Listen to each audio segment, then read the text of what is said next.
Hello everyone, it's Dr. Sam. I'd like to welcome you to my EyeClarity podcast. This is a show that offers cutting-edge information on how to improve your vision and overall wellness through holistic methods. I so appreciate you spending part of your day with me. If you have questions, you can send them to hello@drsamberne.com. Now, to the latest EyeClarity episode.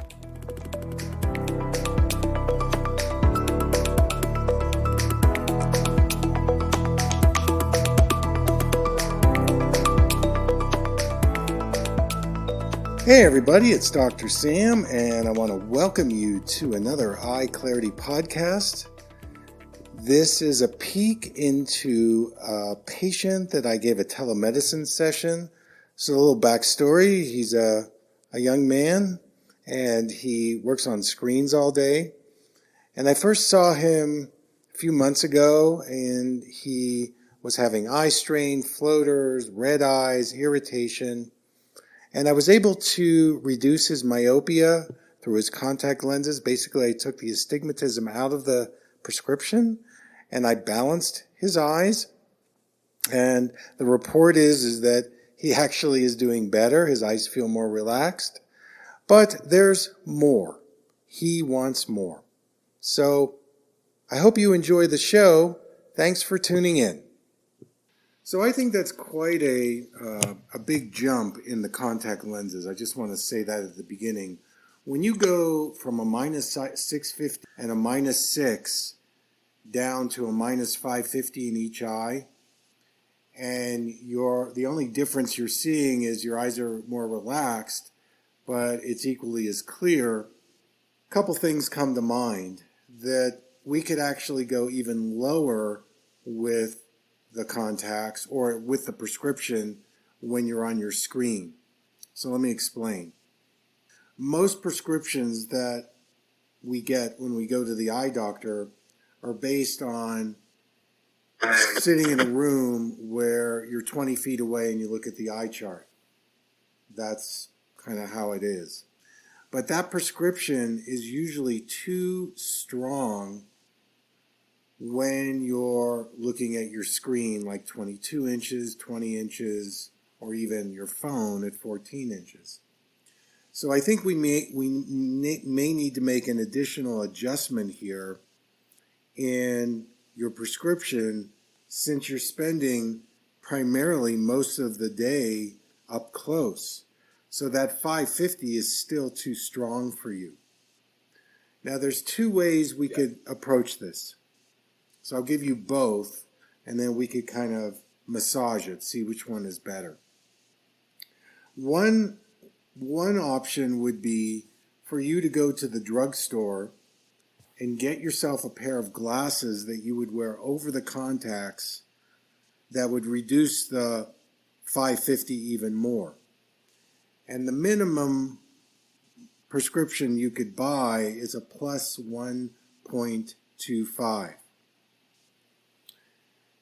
And yes, you could get that, or what you could do is you could take your phone and go to the drugstore and try that on, and it's probably going to be clear and more relaxing.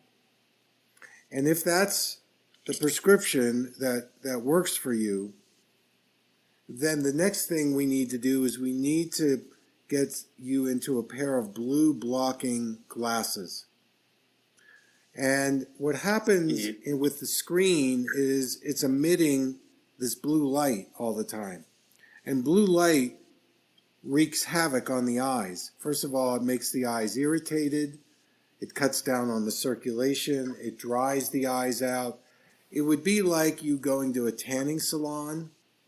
And usually you're under the tanning light for 5 minutes. And if you were under it longer, you would burn your skin. Well, when you look at a screen, that's like being under a tanning salon light. And so the idea is what you want to do is you want to protect yourself and your eyes from that bombardment of the blue light. And The only way you can do that is really through the glasses, or the other thing you could do is there's a company that sells a specific shield that you could put over your phone. And the name of that company is called OcuShield. I actually work with them.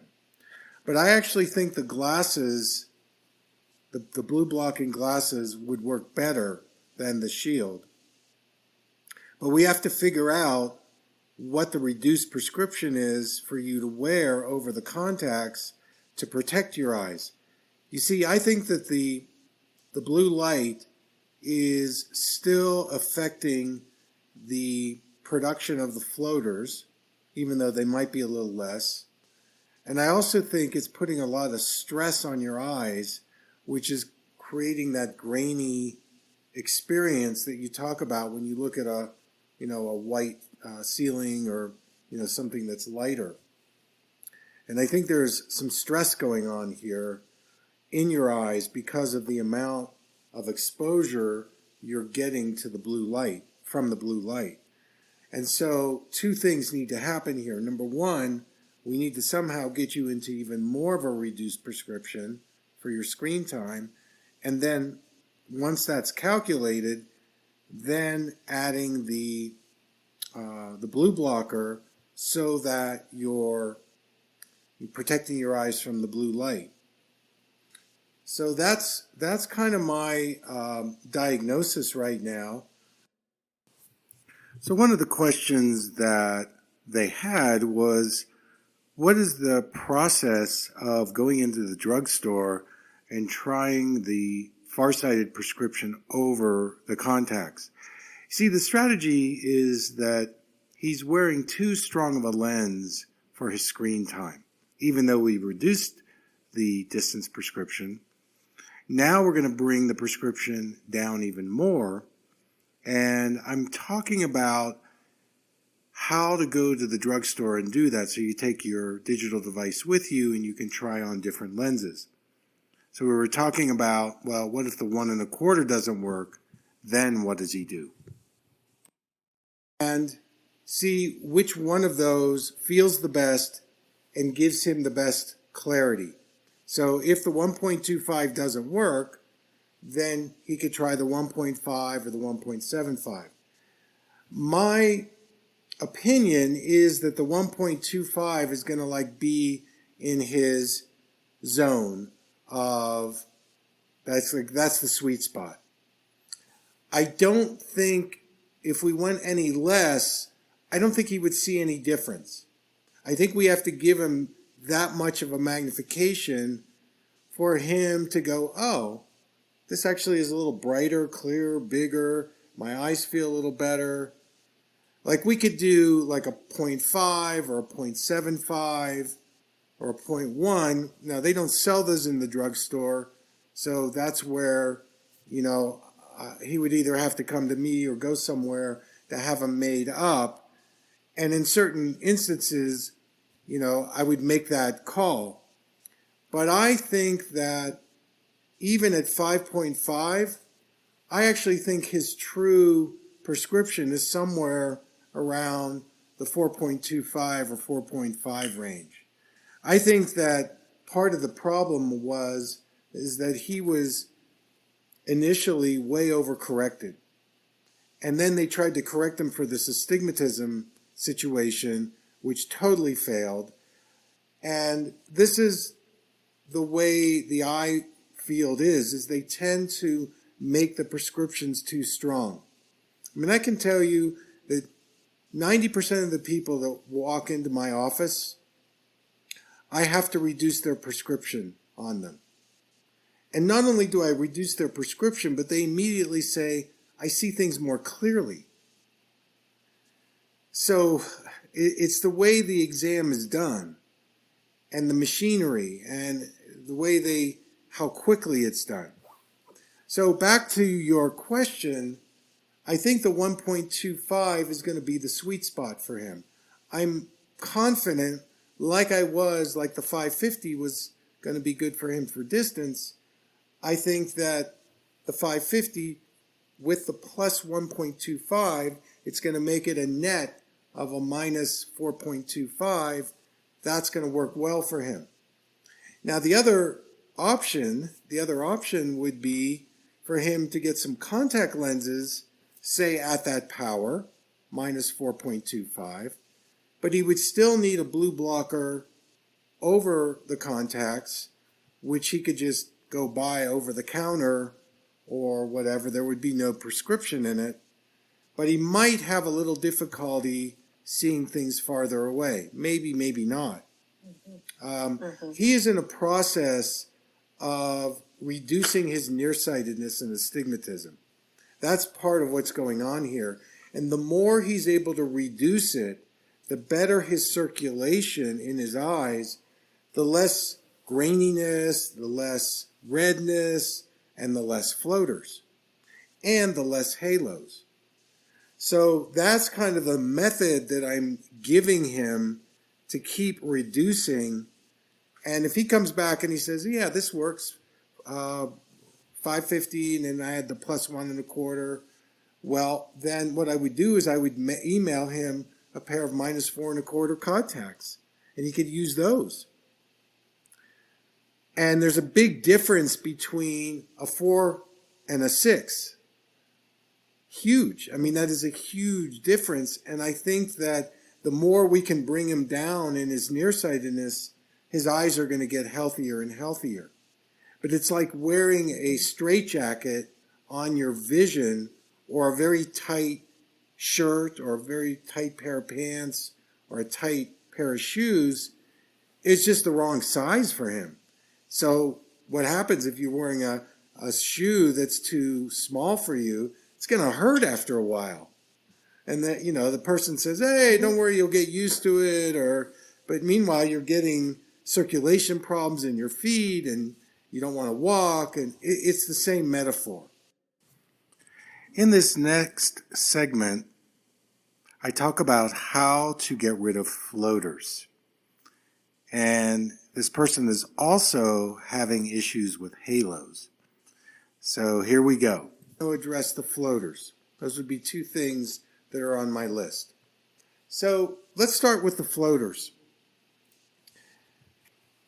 Floaters occur because there is a problem with the gel sac in the back of the eye. So we all have a gel sac which sits in the back of the eye, and it's made up of a protein material called collagen. And collagen is, it helps keep the eye in a certain shape, and it also is important in the hydration of the eye. So when we start developing floaters, the collagen begins to dry out. And once it dries out, it can begin to shrink, or it can get bigger. Some of the collagen flakes can break off. And it's all a game of hydration and oxygenation in the eye itself. So the MSM drops, which I recommended for you, first of all, I would recommend those 4 times a day. And, maybe perhaps since you do so much screen time, I would make sure you might be using eye drops every couple of hours during the day so that you keep the eyes hydrated. And you've got the 5%, you've got the 15%. My patient reviews on my web store say that the 15% MSM can reduce floaters. People write that. And I'm not allowed to say that because I don't want the FDA to get mad at me, but that speaks for itself. So you might up the frequency that you're using the 15% MSM. I also have a mist, a spray that you can spray on your eyelids that might be good for you to have as well, because you're doing so much screen time, which is going to dry your eyes out anyway. Some other things that you might consider would be increasing or taking a vitamin C supplement, maybe a buffered vitamin C. I probably do about 2,000 milligrams a day. Vitamin C is also helpful in reducing floaters. I would make sure you're getting enough omega-3 fatty acids, because the eye is made up of fatty acids, especially the retina. 50% of the retina is made up of fatty acids. And we can't produce that kind of omega-3, so you get that from seafood, or you can get a supplement. A good supplement out there is called Metagenics is the company, and I would recommend the Omegagenics 1000. And you would want to take about 2,000 milligrams a day of the omega-3.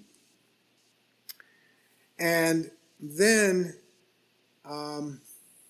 some other things to consider would be, and this may be hard for you, but lower the sugar, lower the inflammatory foods, and try to eat healthier if you can. Get some exercise every day. Make sure your sleep is going well if you can.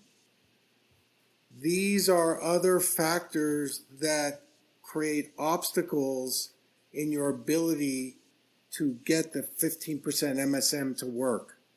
It's like you're doing something really good with those drops, but if your diet is poor, if your stress is high, if your lymph system, because you're not exercising, if you're not getting some natural sunlight, you're not protecting yourself from the blue light, this is where the floaters come in. And then with the halos are another symptom that your eyes are drying out. And so again, the hydration part of this is really important. I can't underestimate or overestimate or estimate the effects of looking at a screen and what it does to your eyes if you're on that screen all day. It really dries you out, and then with the blue light, it really dries you out. And part of the floater situation in your case, I think, is that you're dealing with a lot of chronic dryness. And you're coming out of it, it's getting better, but I still think you have maybe 60% to go. And part of this graininess and halos and floaters are due to the fact that your eyes are congested. You know, it would be really interesting if you spent even a weekend away from your screen time. I bet your eyes would get better. I've seen this over and over again. So the screens are definitely, yes, I and I'm not advocating that for you, because I know it's, you have to do it. But everybody that I recommend take a day off from the screen, go out to a park, go out to nature, get away from that close, confined focusing distance, because you're dealing with artificial light. You get away from that for a day or two, that will prove to you that your eyes will feel better and get better. It's like you're trying to run a marathon every day when you're doing that level of intense work. I mean, it isn't even like an hour a day. You're on it several hours a day. We're not made like that. Our ancestors were, everything was in the distance. This is before technology. They didn't have all these problems. And don't get me wrong, technology is really great. I love it. I use it a lot. But there's a balance that your eyes need, which is you need a break from all that close focusing, because it's like we're running a marathon all the time. So in this last segment, the question is, what do we do about diet? Here we go. Simple and mainstream that we make it, the easier it's going to be for you to access. So I'll answer it this way. On a scientific basis, there has been enough research that says that a Mediterranean type diet is really helpful in reducing the risks of eye problems. This has been published in mainstream journals, and you can't really argue it. So if you think about a Mediterranean diet, what's that like? Well, it's eating seafood, certain meats if you want, getting some healthy fats and oils, and vegetables, salads, and those kinds of things. So that would be something that you could look up. Well, what's in a Mediterranean diet?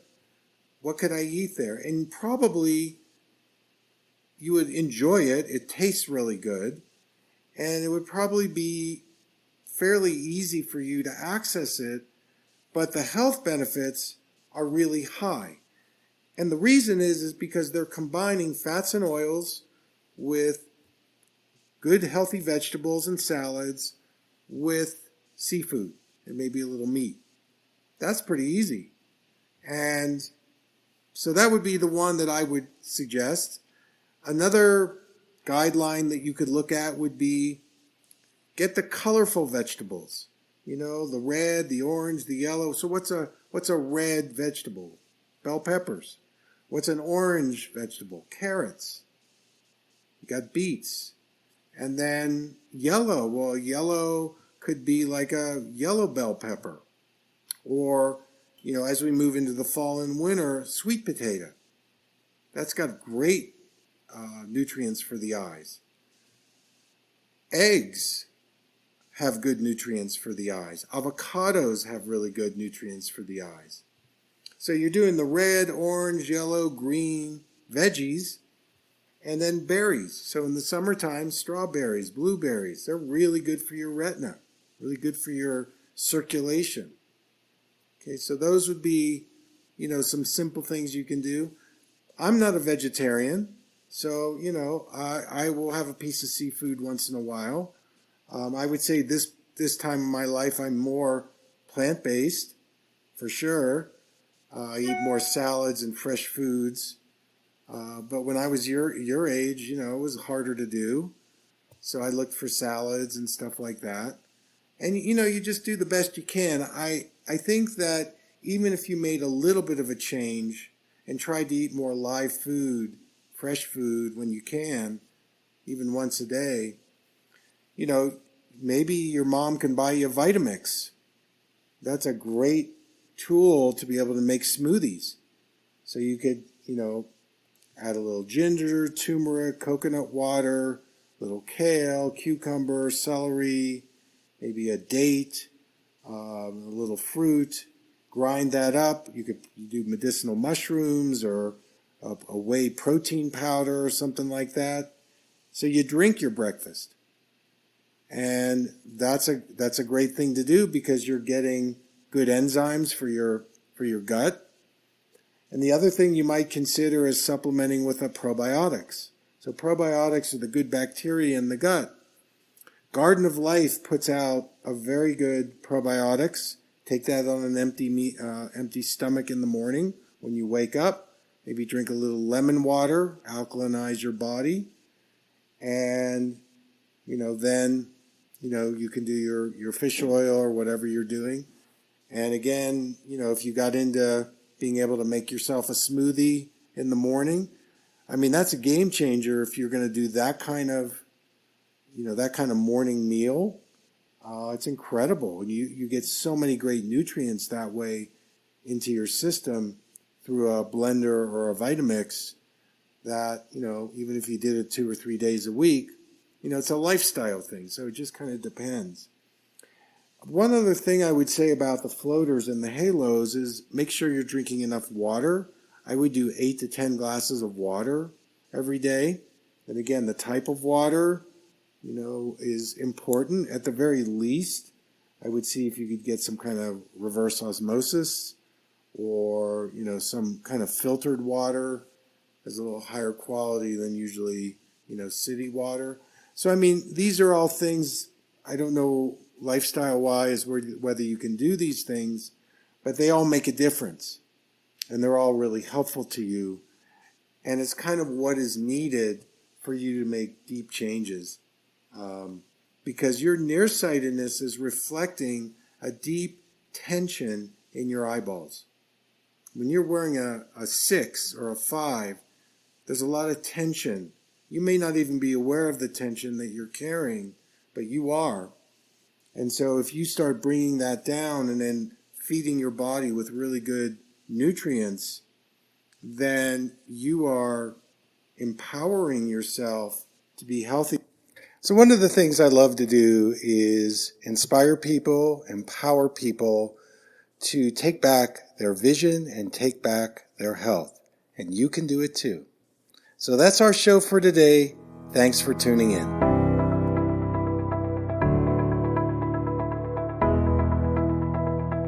Thank you for listening. I hope you learned something from the EyeClarity podcast show today. If you enjoyed the episode, make sure to subscribe on iTunes or Spotify and leave a review. See you here next time.